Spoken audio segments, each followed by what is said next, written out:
আজ আমরা আপনাদেরকে বাড়িতে কিভাবে প্রেশার মাপা যায় সেটা নিয়ে একটা ধারণা দেওয়ার চেষ্টা করব। আপনারা অনেকেই হয়তো জানেন বা দেখেছেন ডাক্তারবাবু আপনাকে চেম্বারে প্রেশার মাপছে। ডাক্তারবাবু বললেন আপনার 170/88 প্রেশার। আপনি ডাক্তারবাবুকে বলছেন, ডাক্তারবাবু আমি চেম্বারে গেলেই আমার প্রেশারটা খুব বেড়ে যায়, বাড়িতে যখন মাপি আমার প্রেশার খুব ঠিক থাকে, 130/80, 140/80। চেম্বারে এলেই আমার প্রেশারটা বেড়ে যায়। তাহলে আপনার কি এই অবজারভেশনটা ভুল? না, একদমই নয়। এরকম একটা কনসেপ্ট আছে যেটাকে বলা হয় মাস্কড হাইপারটেনশন বা হোয়াইট কোট হাইপারটেনশন, যেটা হচ্ছে আপনি চেম্বারে গেলে due to some sympathetic over activity আপনার প্রেশারটা হাই হয়ে যায় এবং ডাক্তারবাবু সেই প্রেশারের উপর ভিত্তি করে আপনাকে প্রেশারের ওষুধ প্রেসক্রাইব করেন এবং সেই প্রেশারের ওষুধ খেয়ে অনেক ক্ষেত্রেই আপনার প্রেশার খুব লো হয়ে যেতে পারে। তো এই সমস্যাটা কাটানোর একটা ভালো উপায় হলো বাড়িতে নিজের প্রেশার রেগুলার ইন্টারভ্যালে মনিটর করা, মাপা। তাই আমাদের খুবই জরুরি যে বাড়িতে কিভাবে সঠিক পদ্ধতিতে প্রেশার মাপা যায় সেই নিয়মটা জেনে নেওয়া। বাড়িতে প্রেশার মাপার জন্য আপনি সবসময় কম্পাউন্ডার বা প্রেশার মাপতে জানে এরকম লোক পাবেন না। তাহলে আপনাকে একটা ডিজিটাল ইলেকট্রনিক বিপি মেশিন কিনতে হবে। এবার একটা ডিজিটাল ইলেকট্রনিক বিপি মেশিন কেনার সময় কোন জিনিসটা আপনাকে সবথেকে আগে খেয়াল দিতে হবে, সেটা হচ্ছে মেশিনের উপরে বাক্সের গায়ে একটা কাফ সাইজ লেখা থাকে, রেঞ্জ লেখা থাকে। ধরুন লেখা আছে 22 থেকে 32। আপনাকে নিজের কাফ মানে এই মাসেলটার গার্থ মাপতে হবে একটা মেজারিং টেপ দিয়ে। ধরুন আপনার মেজারিং টেপে সেই মাপটা এলো 28। আপনি যে মেশিনটা কিনেছেন সেখানে লেখা আছে 22 থেকে 32। তার মানে ওই মেশিনটাতে আপনার বিপি মাপা যাবে। তাহলে আপনি ওই মেশিনটা দিয়েই বাড়িতে বিপি মাপবেন। এবার মাপার আগে কোন কোন বিশেষ দিকে আপনাকে খেয়াল রাখতে হবে? প্রথম কথা, মাপার আমরা সবাই জানি যে আমাদের সারাদিনে প্রেশারের একটা তারতম্য ঘটে।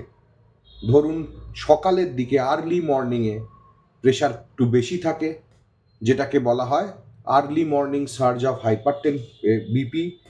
আবার মিড নাইটে প্রেশার খুব কম থাকে, সেটাকে বলা হয় mid night dip of blood pressure. So early মর্নিংয়ে প্রেশার বেড়ে যায়, তারপর সেই প্রেশারটা আস্তে আস্তে আস্তে আস্তে কমে, সন্ধ্যে থেকে আবার প্রেশার বাড়তে থাকে এবং মিড নাইটে গিয়ে সব থেকে কম থাকে।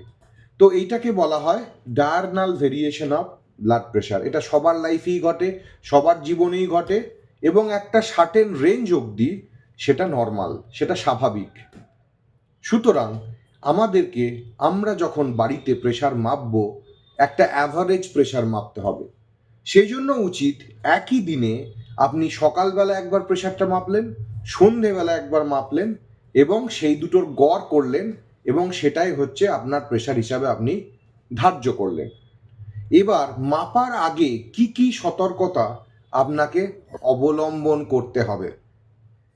প্রথমত, মাপার আধ ঘন্টা আগে অবধি আপনাকে সম্পূর্ণ ফিজিক্যাল মেন্টাল রেস্টে থাকতে হবে।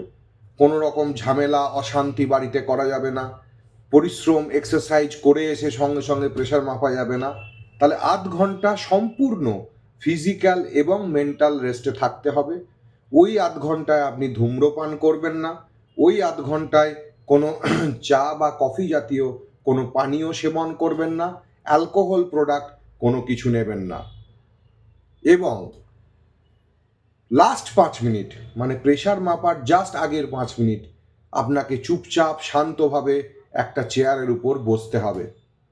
সব থেকে ভালো হয় রিল্যাক্স করার জন্য, যদি আপনি গান শুনতে ভালোবাসেন তাহলে একটা হালকা ভলিউমে গান চালিয়ে রাখুন, তাতে আপনি অনেক রিল্যাক্সড ফিল করবেন।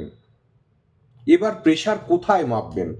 প্রেশার সবসময় একটা চেয়ারের উপর বসে মাপতে হবে এবং সেই চেয়ারে একটা ব্যাক রেস্ট রাখতে হবে, যাতে আপনি চেয়ারে হেলান দিয়ে সোজা হয়ে বসতে পারেন। আপনি প্রেশার মাপার সময় ঝুঁকেও বসবেন না, প্রচুর হেলান দিয়েও বসবেন না। আপনি মোটামুটি সোজা হয়ে হেলান দেওয়া চেয়ারে, যেখানে হেলান দেওয়া যায় সেরকম একটা চেয়ারে বসবেন এবং আপনার হাতটি টেবিলের উপর রাখতে হবে। হাতটা রাখতে হবে যাতে সেটা মোটামুটি হার্টের লেভেলে থাকে।